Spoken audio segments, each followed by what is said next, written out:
کتابوں میں ایک واقعہ لکھا ہے کہ چند بچے دیہات میں کھیل رہے تھے اور بوڑھا باپ بیمار تھا، بستر پہ لیٹا ہوا تھا۔ وہ بار بار اپنے بیٹے کو کہہ رہا تھا کہ بچہ مجھے پیاس لگی ہے، پانی پلا دو، اور بچہ کھیلنے میں مست تھا۔ حتیٰ کہ جب بار بار باپ نے کہا تو وہ لڑکا اپنے دوستوں سے ہٹا اور اس نے اپنا جوتا اٹھایا اور قریب جوہر کا پانی جوتے کے اندر بھرا اور باپ کے منہ میں آ کر انڈیل دیا۔ جب نافرمان اولاد ہوتی ہے، بگڑتی ہے، تو پھر ماں باپ کے ساتھ یہ سلوک کرتی ہے۔ اس لیے کہتے ہیں کہ یتیم وہ نہیں ہوتا کہ جس کا باپ فوت ہو جائے، یتیم وہ ہوتا ہے کہ جس کے باپ کے پاس فرصت نہ ہو اور اس کی ماں کے پاس اہلیت نہ ہو، وہ یتیم ہوتا ہے۔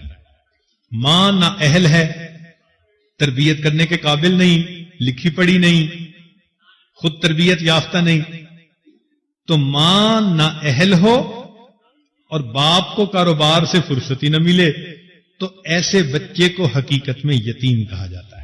ہمیں چاہیے کہ ہم اپنی اولاد کی نیکی اور تربیت کے لیے بہت کوشش کریں، ورنہ قیامت کے دن یہ اولاد انسان کو اللہ رب العزت کی عدالت کے کٹہرے میں کھڑا کرے گی۔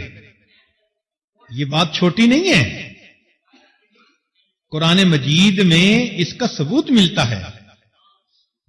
قیامت کا دن ہوگا، اللہ تعالیٰ ایسی نافرمان اولاد سے پوچھیں گے تم کیوں نہیں نیک بنے؟ تو اولاد سارا کا سارا ملبہ ماں باپ پہ ڈال دے گی، اے اللہ انہوں نے ہمیں بگاڑا، انہوں نے ہمیں دنیا دار بننے کے لیے کہا، ڈاکٹر بنو، انجینئر بنو، پائلٹ بنو، اللہ ہم بن گئے۔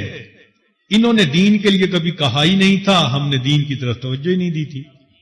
چنانچہ مفسرین نے اس آیت کے تحت لکھا ہے کہ ربنا انا اطعنا سادتنا وکبراءنا فاضلونا السبیل، اے اللہ ہم نے تو اپنے بڑوں کی اتباع کی، ان کی بات مانی، فاضلونا السبیل، انہوں نے ہمیں راستے سے بھٹکایا۔ انہوں نے کہا تم چارٹرڈ اکاؤنٹنٹ بن جاؤ، ہم بن گئے۔ انہوں نے کہا تم MBA کر کے دکھاؤ، ہم نے دکھا دیا، ہم ڈاکٹر بنے، فلاں بنے۔ انہوں نے دنیا کا گول آبجیکٹو دیا، ہم نے پورا کر دکھایا۔ انہوں نے تو دین کی طرف کبھی ہمیں متوجہ ہی نہیں کیا تھا۔ انا اطعنا سادتنا وکبراءنا فاضلونا السبیل، اللہ انہوں نے ہمیں گمراہ کیا۔ ربنا آتہم ضعفین من العذاب، اے اللہ ان کو دگنا عذاب دیجئے، وَلْعَنْهُمْ لَعْنًا كَبِيرًا، اور اللہ ان پر لعنتوں کی بارش کر دیجئے۔ تو مفسرین نے اس میں ماتحتوں کے ساتھ اولاد کو بھی شامل کیا ہے کہ اولاد بھی ماں باپ کے خلاف یہی الفاظ کہے گی۔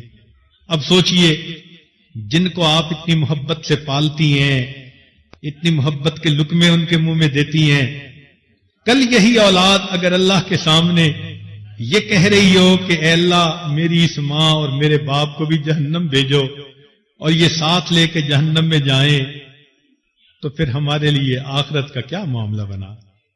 اس لیے اولاد کو نیک بنانے کے لیے اپنی ذمہ داری کو پورا کر لیجئے اور اللہ سے دعا مانگیے اللہ تعالیٰ اولاد کو نیک بنا دیں۔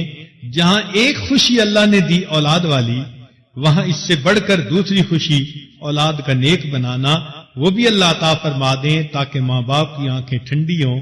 اللہ تعالیٰ جو صاحب اولاد ہیں ان کی اولادوں کو نیکوکار بنا دے، جو صاحب اولاد نہیں اللہ ان کو نیک اولاد عطا فرما دے۔